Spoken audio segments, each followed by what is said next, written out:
Hey guys, another video for our crime and emergency services in Japan playlist.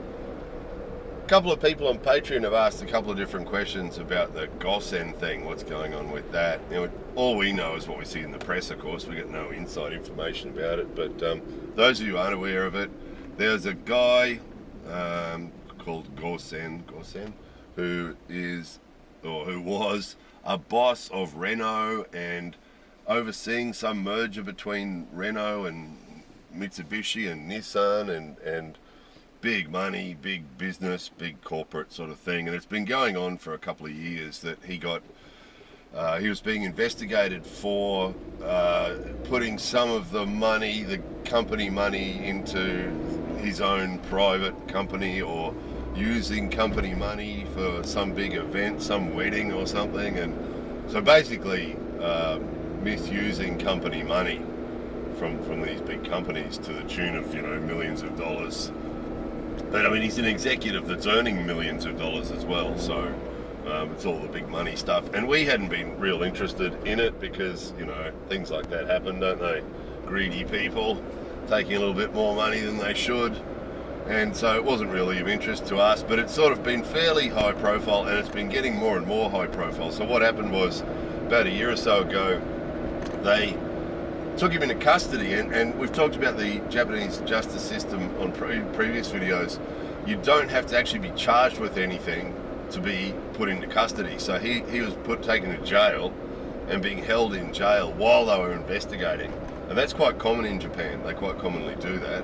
They don't have to charge you with anything. They can just say you're being investigated for this crime, and they just put you in jail and hold you there. And they do have legal process, but there's ways the prosecutors can work it around to keep you in. He was in custody for like 3 months or something. He was in jail, and they can just the prosecutors can just change the nature of the investigation and then appeal to the court again and get another period to keep you for. And basically, we've talked about this before, they can keep you in there sort of indefinitely. 3 months seems to be about the limit, but they can just keep changing what they're investigating and just keep extending it, just keep you there without you actually being charged yet. At the end of it, they might just suddenly say, oh well, we haven't got enough evidence, so we'll just let you go. Sorry about that 3 months of your life, but that's just what they can do. And as we've discussed previously, Japanese jails are not a place you want to be.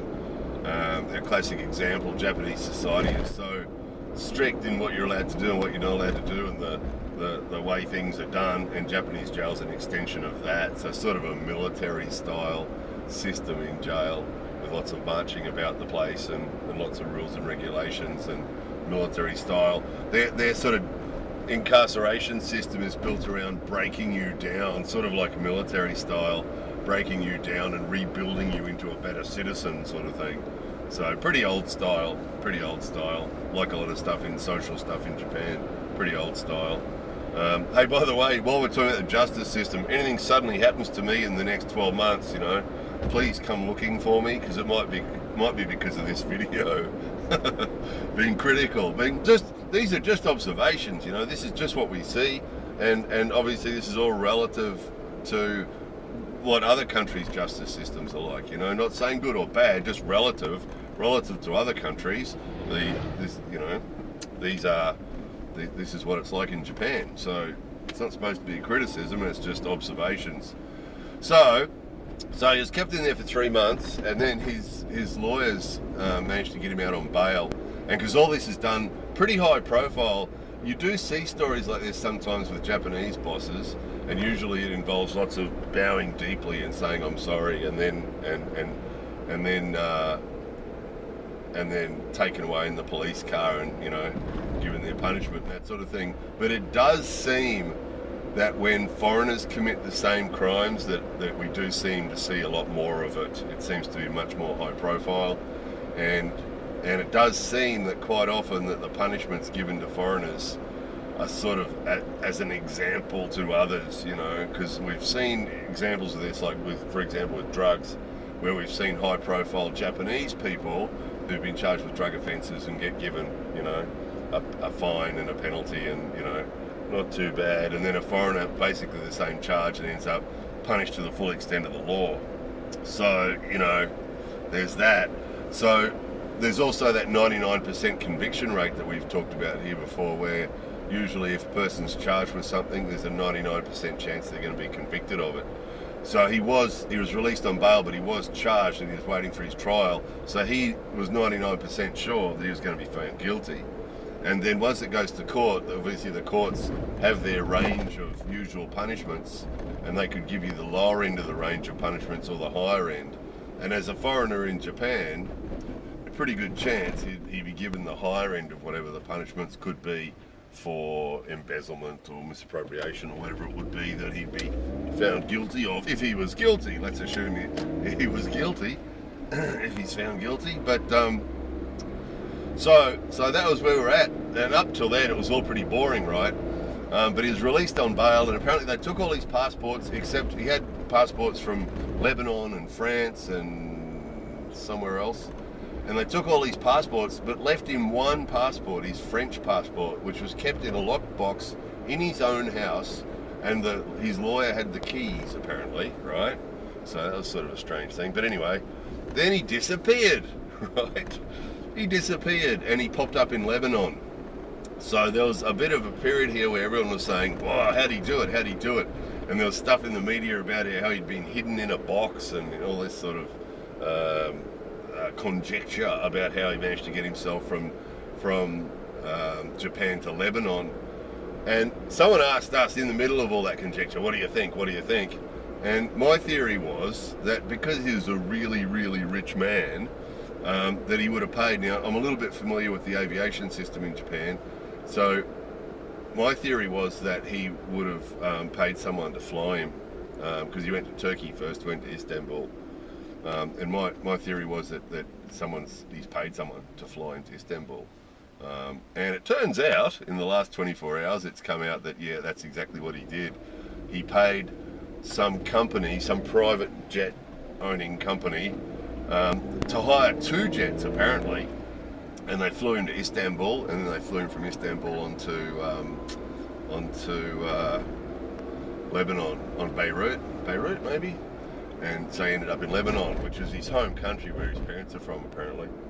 And there's talk that Lebanon doesn't have an extradition treaty with Japan, but Interpol, he's been listed on Interpol. You can just imagine the resources they're getting put behind this now, because the Japanese government's sort of indignant that he ran away, and because that's committing further offences too, of course, by running away.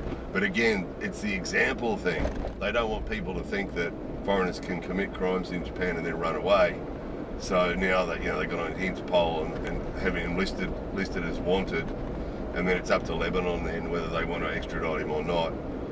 So interesting comment by his lawyer. His lawyer said released a statement after he disappeared. The lawyer said it's unacceptable.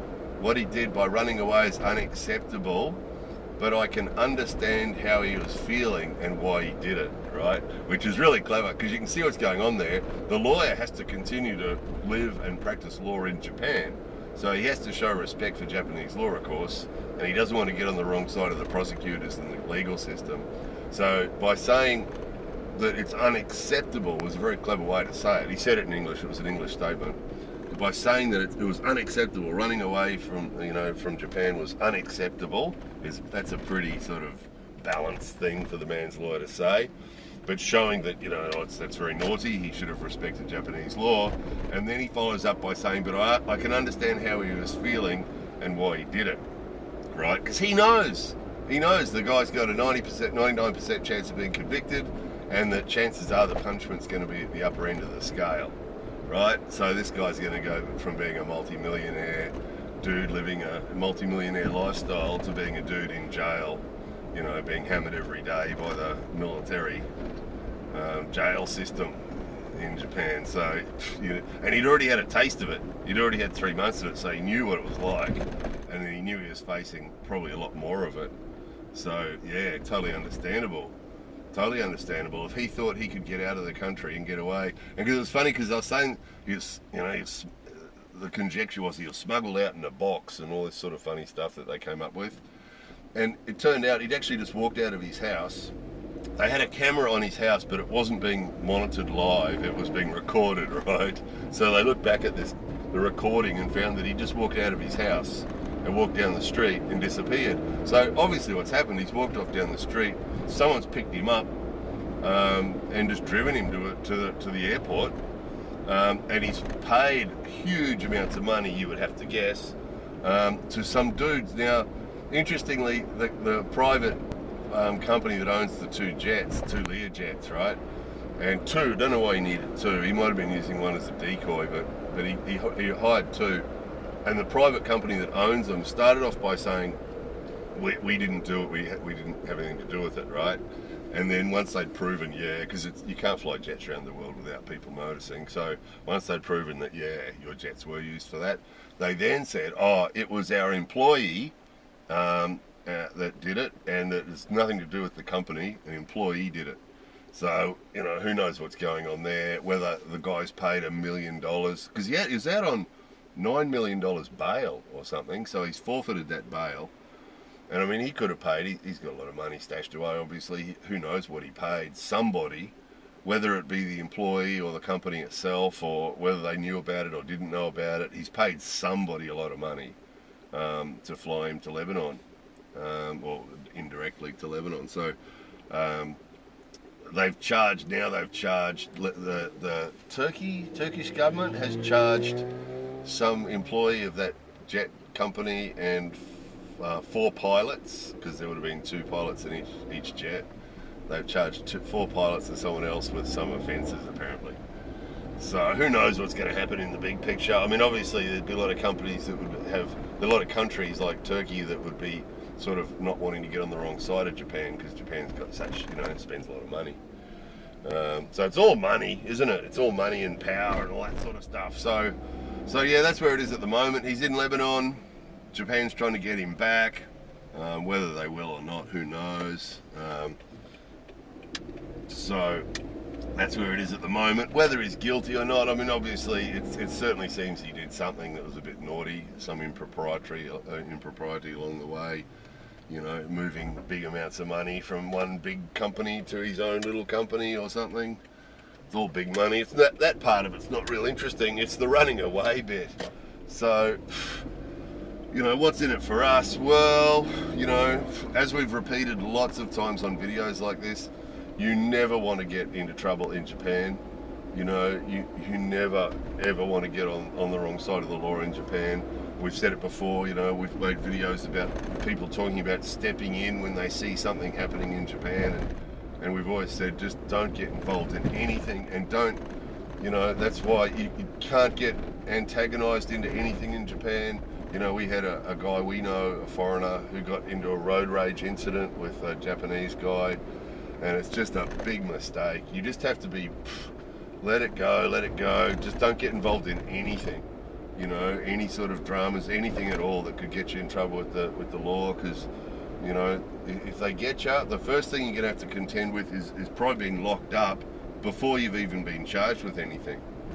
So, and you might not get charged with anything, but in the meantime, you'll be locked up in this really intense, incarceration system that they got here. That'd be the first thing you have to deal with. And then if you are charged, more time in the incarceration system, and then 99% chances of conviction, and then probably punished to the full extent of the law. Because that seems to be what happens. I mean, again, we're just outsiders looking in. We don't really have any inside information on any of this. But it's sure what it looks like, what we see when we see a famous idol, some famous singer gets caught with some cocaine, and what happens to them, and then we see some foreigner who's been caught with some cocaine, and what happens to them, and we see that, and it certainly looks like the foreigners get punished as an example to the other foreigners, And I mean, there'll be people, again, we're not saying good or bad, we're just making observations. There'll be people who'll argue both sides of that. There'll be people who say justice systems should be equal for everyone, and that's probably what Ghosn's lawyer would be saying, that justice systems should be equal for everybody. And there'll be other people saying that if you come to Japan, you're a guest, and that if you're here as a guest and you break the law, that you deserve to be punished full extent of the law. There'll be people who argue both sides of that. So That's not what we're about. We were asked to talk about this particular topic, so what we do is we just try and observe, talk about what, between ourselves, we talk about what we've observed and what we think, and then we make the video, and this is what we've seen, this is what we've seen, this is what we're aware of, this is what we've heard, and that's it. And then if you guys want to decide whether you think it's a good thing or a bad thing, that's up to you. It's just what it is. We tend to report. Some people don't like anything that's negative that we report on that they think is negative or critical or not nice or not fuzzy, warm and fuzzy. You know, those sort of people prefer the vending machines and the "Isn't Japan Cool" videos. And we like making those too. They're a lot of fun too. But we figure that we've got to show you the whole story. And particularly stuff like this is really highly relevant, you know, really highly relevant to anyone that's coming to Japan or already in Japan. You don't want to get in trouble. You know, if you're in a bar somewhere and somebody pushes you, walk away. You know, you sure don't want to get in trouble with the law here. You really, really don't. And if you did get in trouble with the law and you 99% chance of a conviction and you had millions of dollars and you could rent a Learjet to fly you away, would you do it? Well,